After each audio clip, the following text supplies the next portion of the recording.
The reviews on your Google Business Profile have way more weight on your ranking than any reviews on Yelp or TrustAdvisor or anything like that. And it's been getting more and more valid over the course of the years. Since 2015, you can see that it's greatly more weighted. First off is don't try to get too many at one time. They won't be visible. Whether you can automate it or not, make it a habit to email out every client a direct link to the reviews. And I mean that pop-up where all they have to do is fill it out. They don't need to click anything else. They choose 5 stars, write something, and hit enter. So you make it as easy as possible for them. Work it into your process that after a sale, after a job closes, whatever is an end of your business with that person, ask for a review. Your goal is to get at least 10, right? But now if you haven't had any reviews, you don't want to get 10 tomorrow. Google's going to say that's not normal.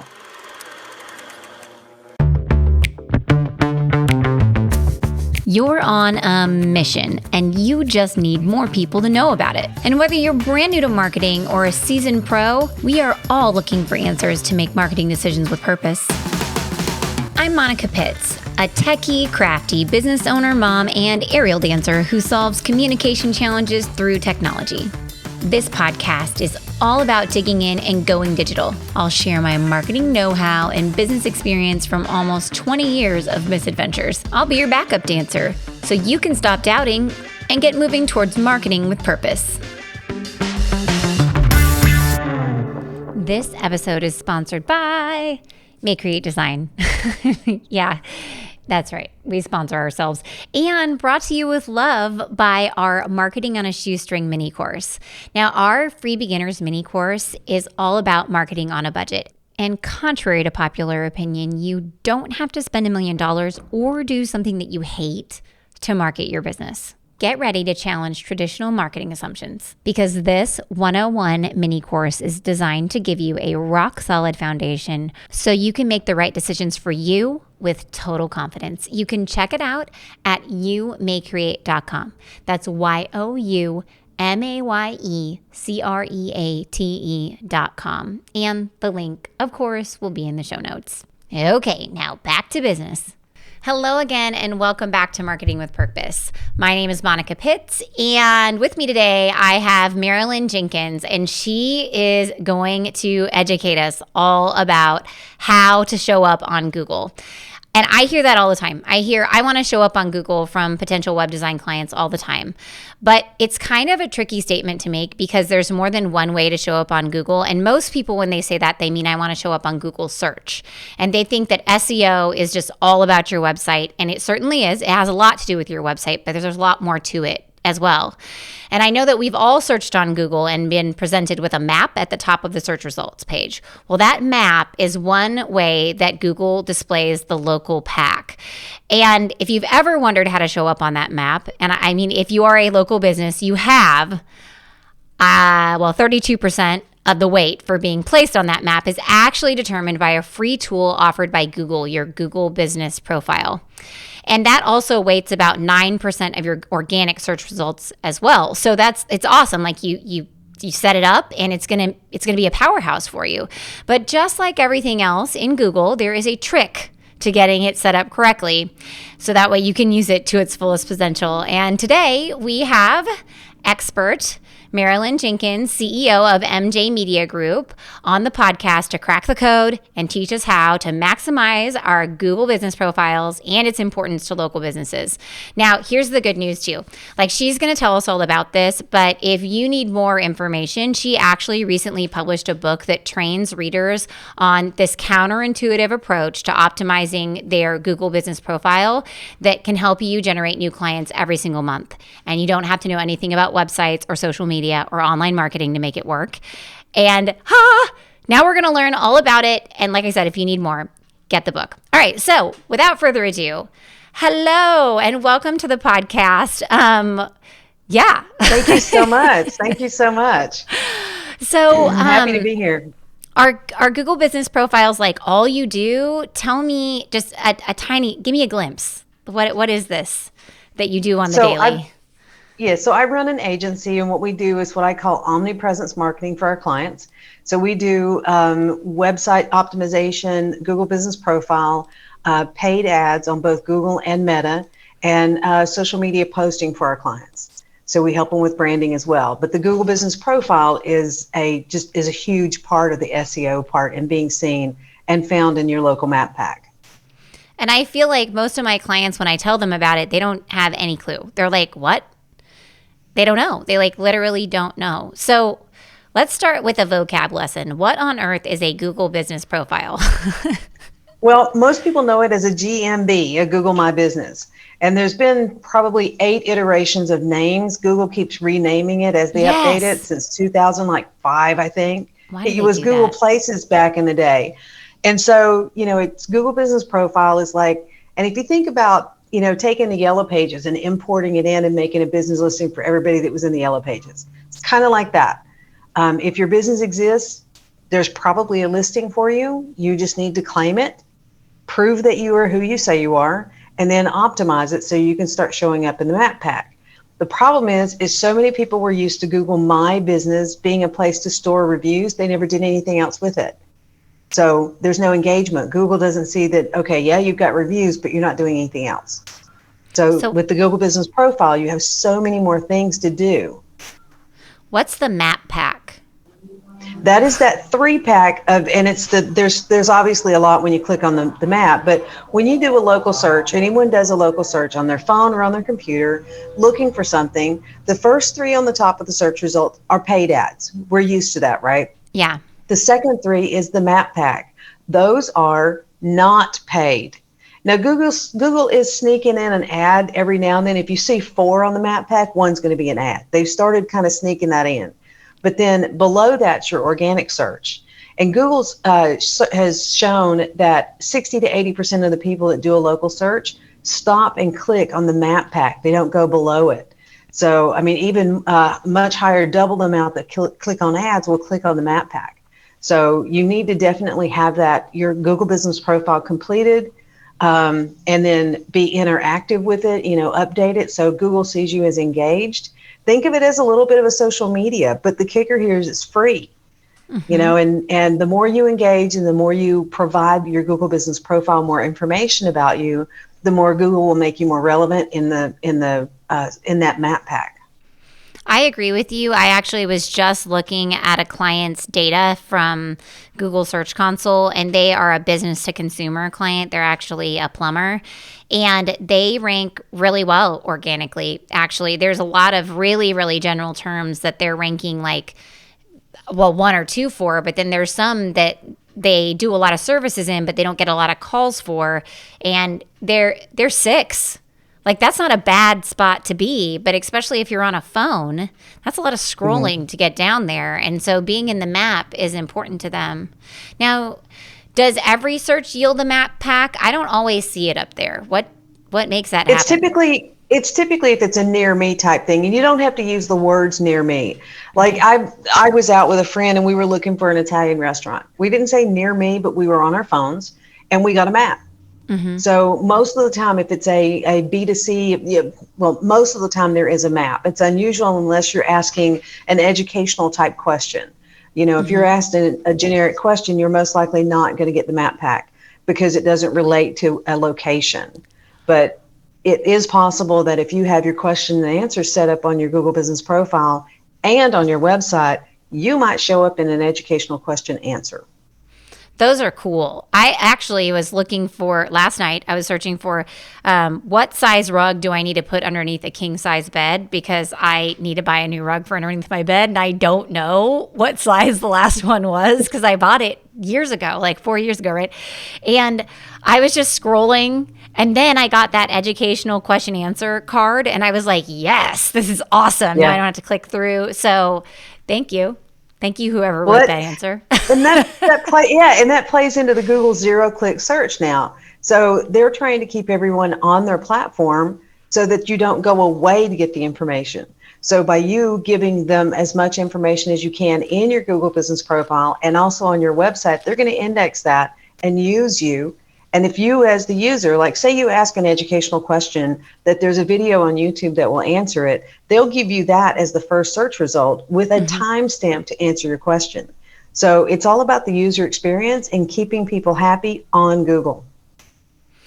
Now, search results, they look different for different services. We just talked about that, and different types of questions and industries. How much impact does your, we're calling it the GBP. That's the way you refer to it sometimes. Right. But your Google business profile, like, have on if you show up or not? Is it like a lot or a little? It's a lot for local businesses. It's huge. It's like, it's hard not to say a website, but it's kind of like a website with a blog built in, but it's all in one little card, right? And there's business insights in the back. In your management portal, you can see exactly how people are utilizing your Google business profile. You can have products and services listed. You can obviously hours of operation, question and answers. And I just tell clients, if every client asks the same question or the same 3 questions, think of your FAQs. Put that on your Google business profile.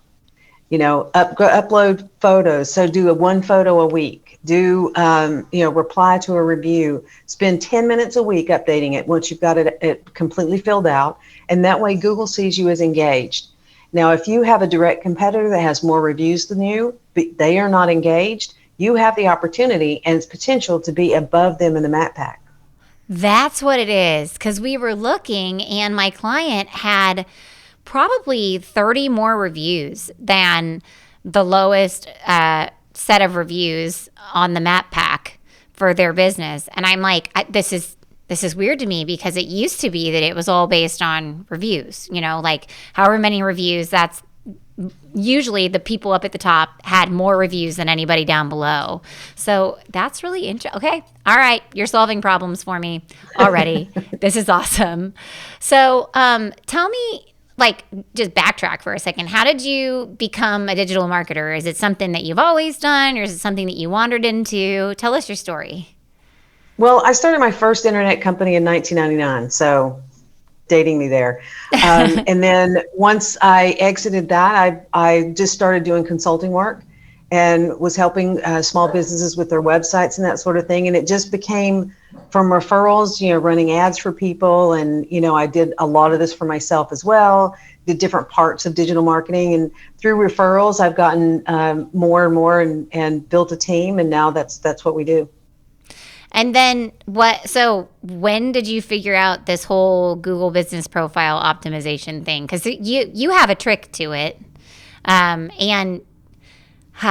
can't even imagine all the science experiments you had to run to really figure it out. But how did you figure it out? Was it just you did it for yourself first, or? I did it for a couple of clients first, and I did a lot of research into it to find out the easiest and best way to do it, what the steps are to getting it done. And all the information, Google has all of that on their support documents, but it's also dry reading. Okay.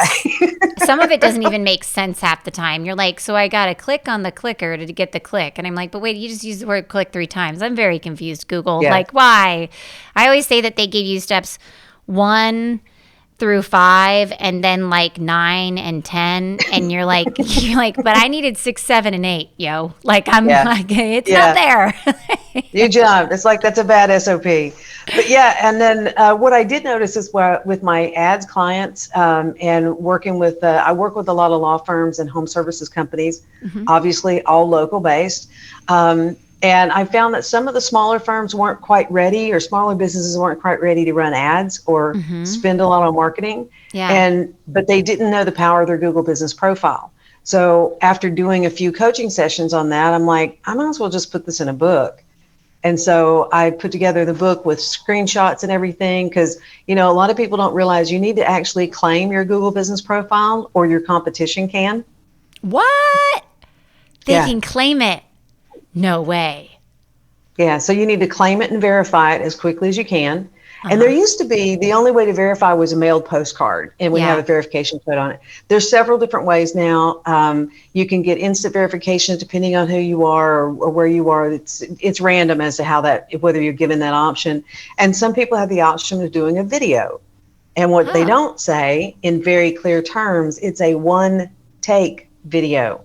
So it's shoot you in front of your sign, then unlocking your front door and then walking into whatever the place of business is. always has to be one solid shot in under a minute. So there are some details with the video, but if you can't get verified, it can be a problem. So you have to then appeal and do all of that. So the key is to do it right. Get it done, find the simplest way if you have a choice of verifications, and get verified. And you can actually reach out to somebody, not by phone. You can never reach Google by phone.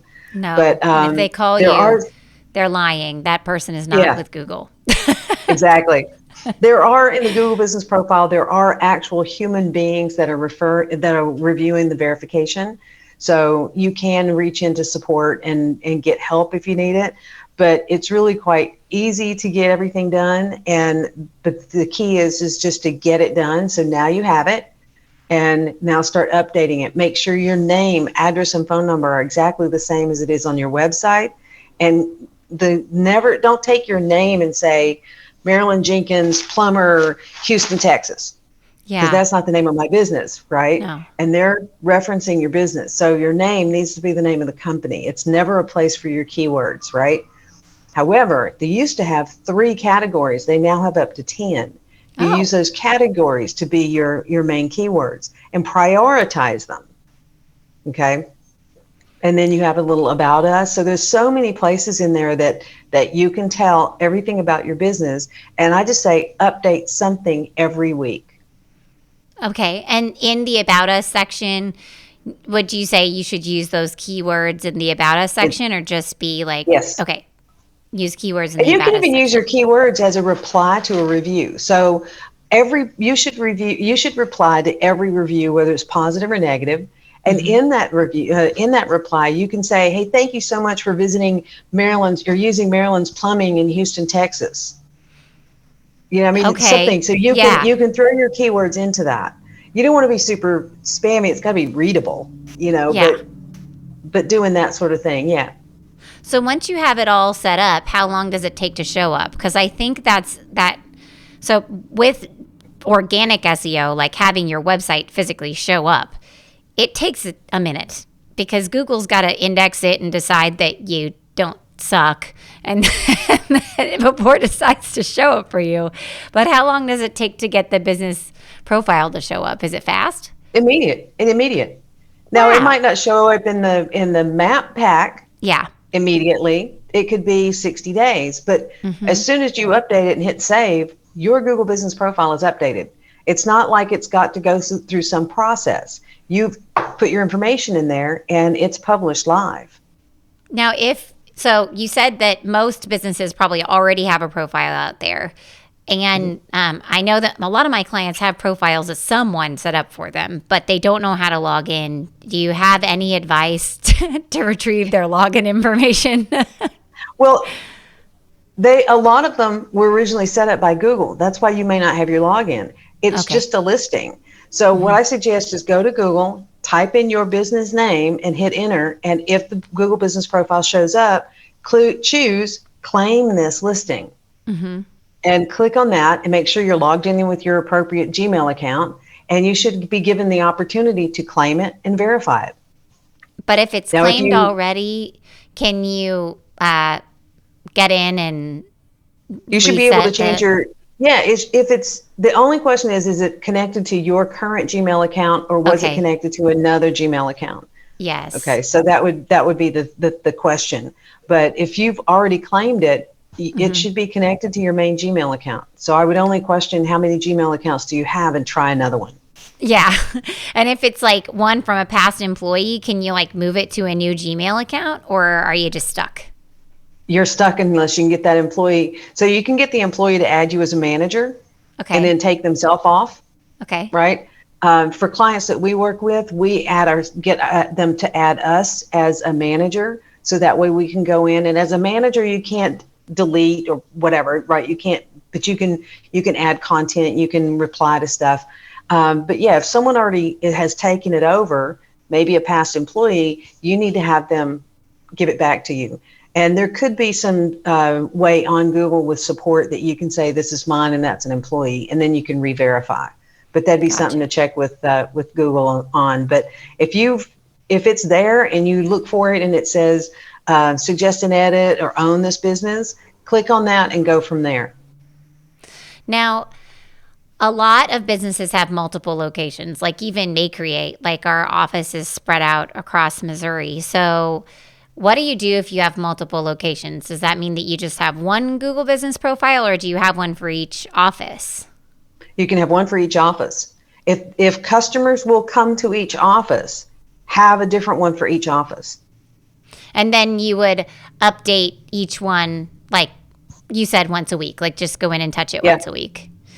And I yeah, really do love exactly. it when businesses update their hours. Like, can I set some type of like calendar notification for local businesses? Like every single 3-day weekend, please go in and update your hours. Like, that Yeah, would be so great for the rest of us because then we know if you're open or not.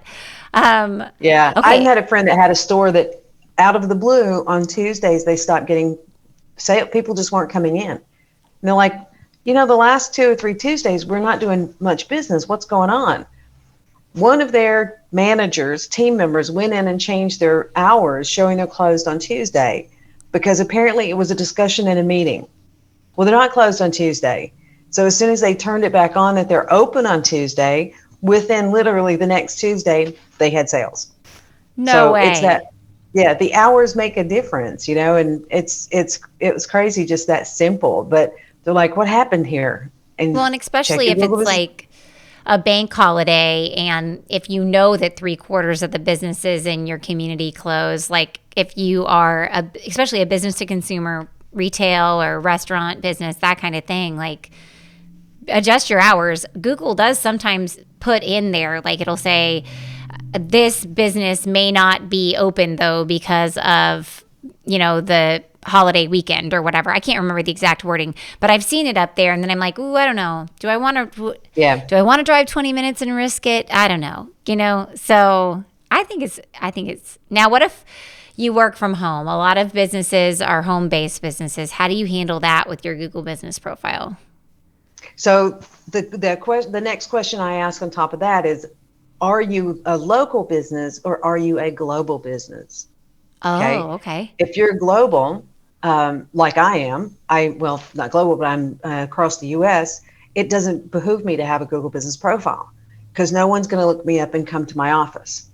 Right. Okay. And I work remote, so I don't want anybody to come into my office. But if you are, say, you're a local business that actually runs your inventory or whatever out of the garage or an office in the house, it's probably relevant for you to be local if you're selling local. So you can publish your Google Business Profile and not show your address. Now, by not Okay. showing your address, you don't get the preferential treatment in the map pack, but at least your information is out there. Mhm. And so it is valuable to a degree, not as valuable as if you had an address. Now, I do have clients that use mailboxes, et cetera, type post boxes, not a PO box. It's got to be a street address. So, those types of mail services, you can try that. And many of those do work. And if you're a global business, then you don't, or like a national business, you just don't have a Google Business Profile. Well, I don't, it's just, you could have one to hold your reviews, but I just don't see it's valuable because, someone walking on the sidewalk looking for you, they're not going to, that's just not relevant. Yeah, I agree. I agree. So there's lots of different parts of your profile. You mentioned that, you have your description, you have your categories, you have images, you have reviews. What's the most important part? What's the thing, like if I fix just that? Like if I can only fix one thing, what's the thing I'm going to fix? Name, address, and phone number have to be absolutely correct and the same as your website. That's huge in your first category. Photos and videos. Those are the big things right now that I would do.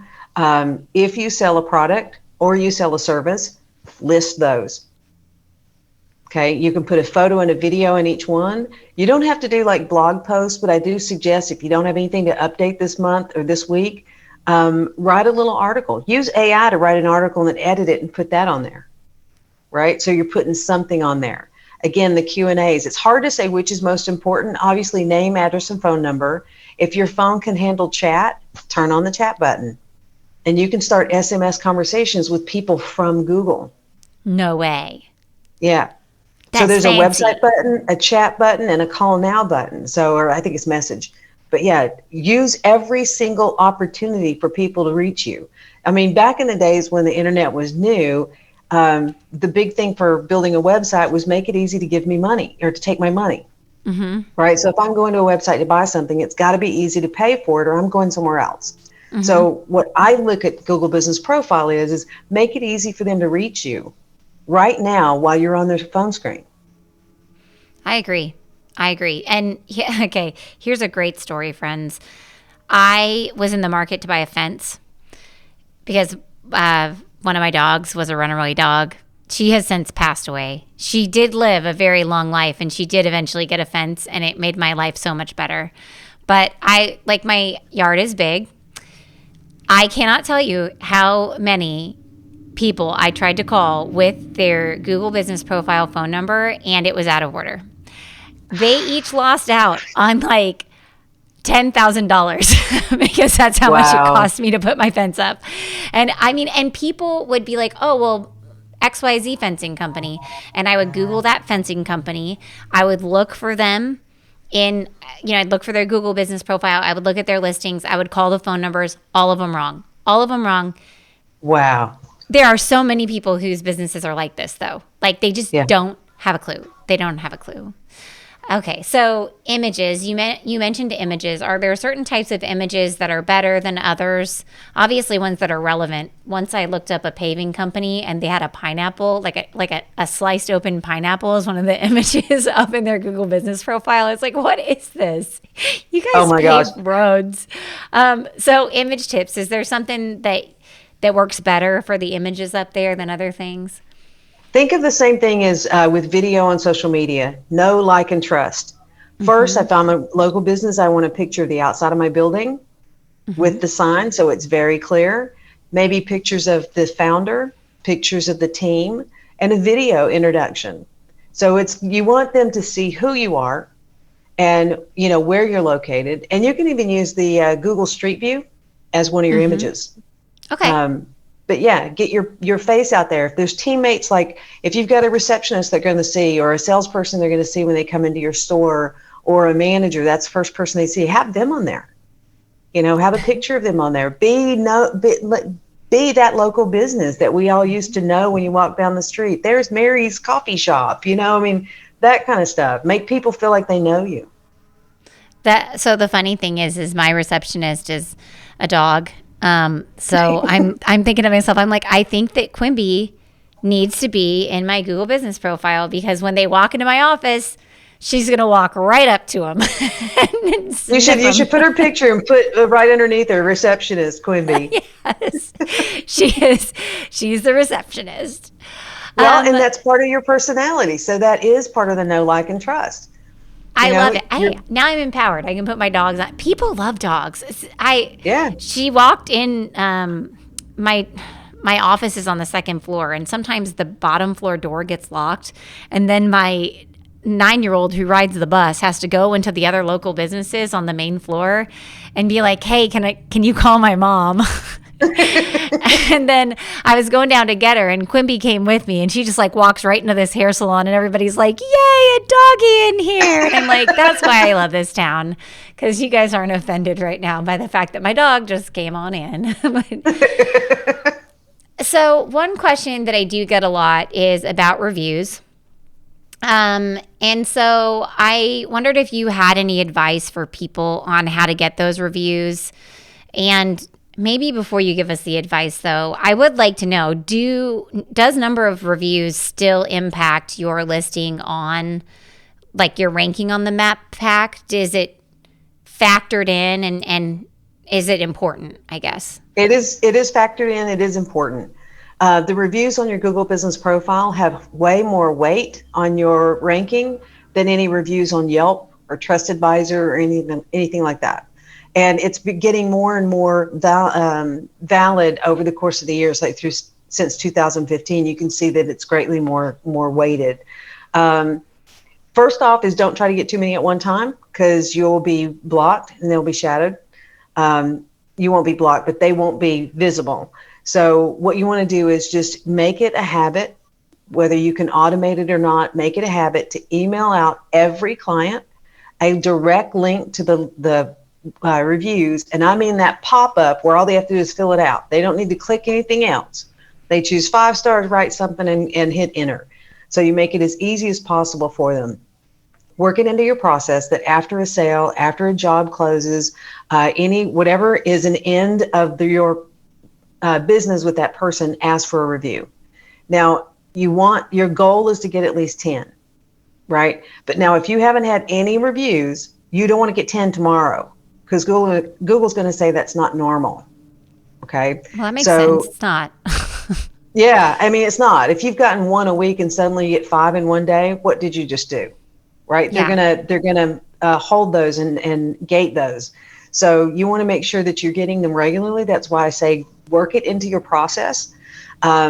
If you're new to business and you don't have clients to ask your suppliers, because character reviews are valid.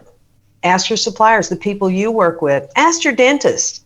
Trade reviews with your dentist if you like him and he knows you as a good person. It's a character review. Okay, I like this plan.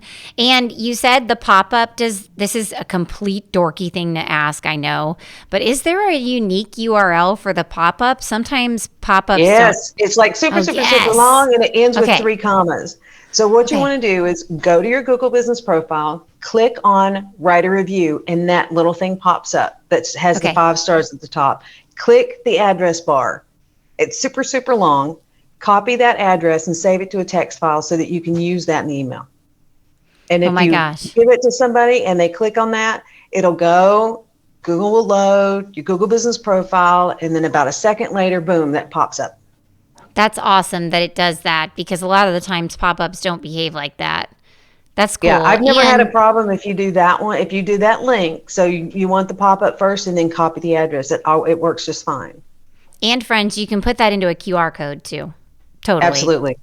And if you don't know how to make a QR code, I totally made a video about it. And you can make them even if you just use Canva. Canva has like this extension where you can make QR codes physically in Canva, which is awesome, because then you don't have to go someplace else, and you can update it to go to a different URL if you want to in the future. So it's pretty cool. Yeah, I mean, if I was a business business to consumer that people walked in, I would have a QR code on the back of my cash register. Yeah, that makes perfect sense. Review. Yep. Yeah, or even if you were a restaurant, you could put it inside of the pay folder. What's that thing called? Like the little folder that they put your credit card in and your check-in. Yeah, that's a great place for it. Exactly. Like, scan it. Take this with you. Say nice things.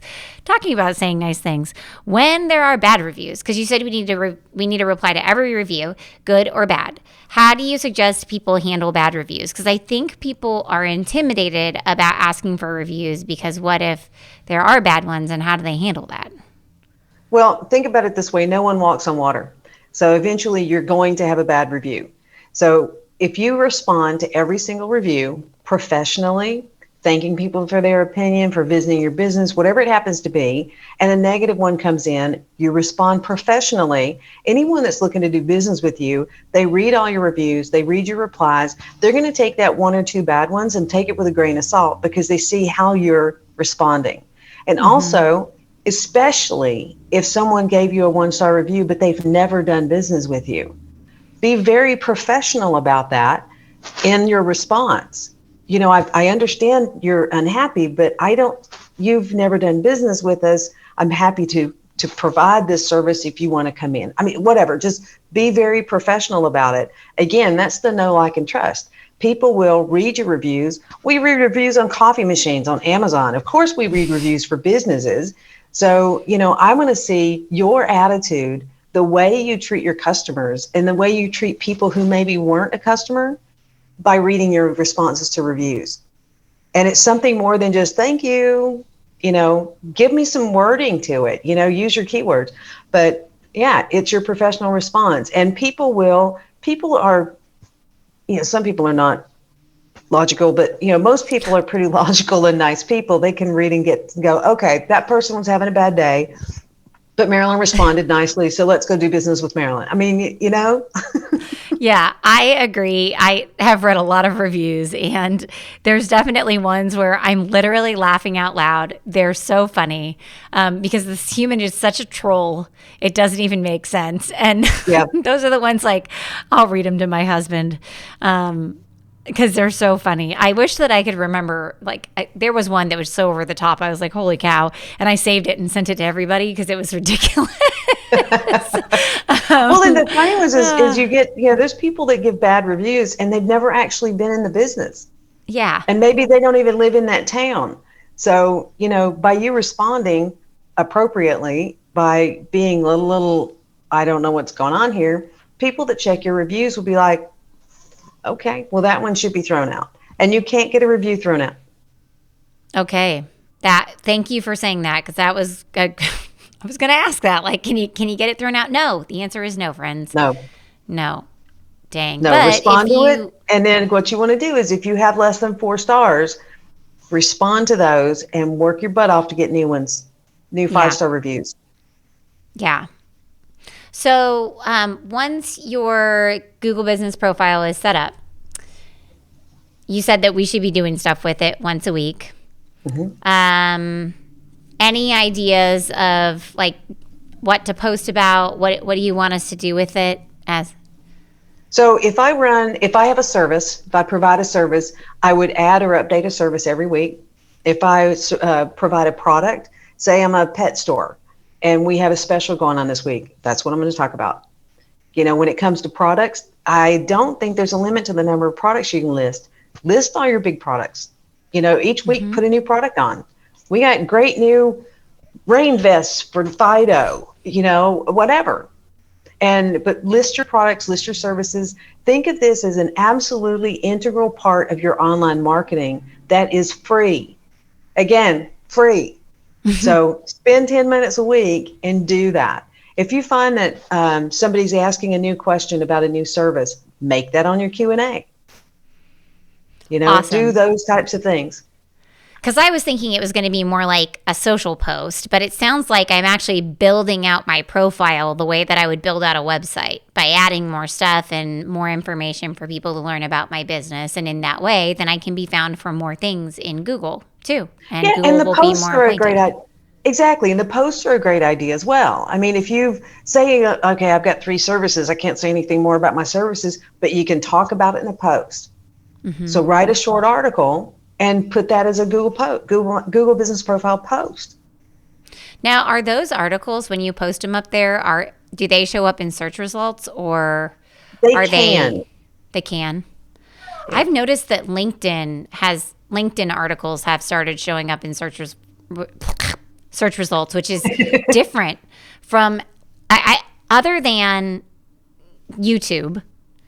I don't get a lot of results in my searches that are not websites or ads or the map, right? But now LinkedIn is showing up and I'm like, what?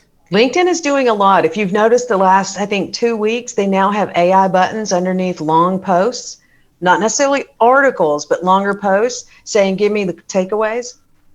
Oh. So they're having AI automatically on your feed, give you the takeaways in that long post. The whole too long didn't read thing. Tell me what I auto read. Tell me what it was talking about. So the LinkedIn articles are the ones that I've noticed showing up in my news feed. So I guess that was my question. And you said sometimes, like the article style posts that you can make in your Google business profile, they sometimes show up, which I bet that they're going to start showing up more. It's Google and it always favors its own content, right? Let's be real. Exactly. And I would think of it as so when we talked earlier in the beginning about those educational questions. When you go to Google and you type in a question about how to do blah, blah, blah, and it comes up, the answer, and then down below it says, people also asked. Yes. So by making your posts questions that can be answered, as well as having that on your website, you have a potential of being that website in these additional questions. So there's one attorney, I think he's in Colorado, and when you ask the specific question, he's the answer. And he's the next 4 suggested questions, or people always also ask. And whenever I find that, I'm going to that website. I'm like, that website's got what I want. And that's so authority, baby. It sounds like there's a lot of correlation between the information that you would post about in your Google business profile and what you should be putting on your website. But that's the same thing with Google Ads. You set up a Google ad, and then when you send them to the website, it needs to be like extremely related, right? Exactly. Don't just send them to the contact page, friends. Not going to do what you want it to do. But okay, so I just need to think about that. It's like a mirror, just like with the content with my business name, address, and phone number. They need to be exactly the same. If I'm going to talk about it out on my Google business profile, I should have talked about it on my website, which actually probably makes it really easy to talk about it both places because I can use really similar content in both places and make my life easier. Well, and duplicate content hasn't come up as an issue with that. Oh. And I would imagine it probably won't, because Google's going to prioritize the content that's on their platform. Okay, so it would prioritize it on there. Okay. Yeah. Well, and if you could get it to show up, then that's awesome. It's awesome. I'm feeling more in control of my profile now. I feel like I need to go update it. I knew that was going to happen once I talked to you. Any last piece of advice you want to give folks about setting up this really valuable resource that Google offers for free and, your book? Yeah, I was going to say, do it. Just do it. And if you need some help and step by step, go get my book. It's at maximizeyourgbp.com. And it walks you through the claiming it, the different types of things you can add to it, verifying it, the whole 9 yards. What we want you to do is dominate your local search and be in that top 3. And by continually optimizing and adding to it, you can get into that top 3. And you want to be known further afield than just like 5 miles from your location. But it's important to do that. My book helps you do that. And if you need to be able to hand that off to an employee, I do offer SOPs that you can give them that, again, is step by step, so they do it correctly. But maximizeyourgbp.com. That is incredible. And I think that those processes and operating procedures would also be incredibly valuable because, as a business owner, you're like, okay, this is really important. I need to figure out how to do this. I get it done. And then after you've done it a couple of times, you're like, oh man, there's another more important thing now that I have to do. I figured this out, but then you have to write those and hand them off to your team. And you've already done that work for them. So this could be a delegatable task, my friends. Delegatable. Exactly. It's hourly value, right? If you're the owner and founder and something comes up that takes more precedent, obviously the GBP is important, but running your business is important as well. So being able to hand that task over, and there's over 35 SOPs there, so bits and pieces of it, if you want someone to do just one thing, it's easy enough to hand off, but keep it close in your business and make sure that you own it. Your website is the admin, and you can add managers to work with you. Is it a digital book or is it a currently, you get it printed? Currently, it's a digital book. Yeah, okay, it'll be in paperback in a couple of months, but currently it's digital. I did go one step further and have an audio book as well. So if you're like me and you podcast when you're walking, it's easier for me to listen to a book when I'm out for my walks. But this sounds like a book that if I were going to listen to it, I would still need like the physical written version of it to make sure that I did all the things that you told me to do. And you can bookmark PDFs now and all that. So I am looking forward to getting it printed pretty soon. But I just wanted to get it out into the marketplace. I bet you'll be so proud when you can hold on to your book. You'll be like, yay. You should do a photo shoot with it. You could cuddle with your book. Yeah, exactly. Do the Lion King with your book. Yes. Okay. Lion King seems more like you. Cuddling seems like me. This is great. Weird things we do with our books. Well, thank you so much for coming and hanging out with us. I'm so excited to add this episode to my resource library. Before we came on today, I was telling Marilyn that I've had no less than 3 conversations just today, not today, but over the last week where I'm like, oh my gosh, one of the things you really need to do is optimize your Google business profile, but I'm not the person to do it for you. And so I'm just really excited to be able to offer them this resource and a link to your book so that they can learn more. And thank you everyone for joining us. Subscribe. Yeah, that would be a great thing for you to do. If you subscribe, then you will get notified when more episodes like this drop in the future. You don't want to miss next week's episode. Next week, we are going to keep talking tech, and we have useful and mega cool Google Chrome extensions that my team can't live without. And there are so many of them, and they're awesome, and they're all free. So another time-saving tech episode for you that can make a difference in your workflow. So thank you so much for hanging out with us. And before I let you go, I want to give one more shout out to our May Create resource sponsor, Marketing on a Shoestring.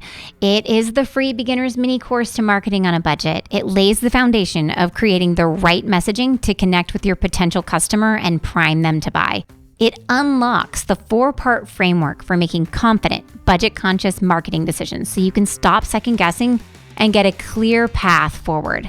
And it outlines the highest converting tactics that I know of for new marketers so you don't have to waste time on strategies that will never reach your goals.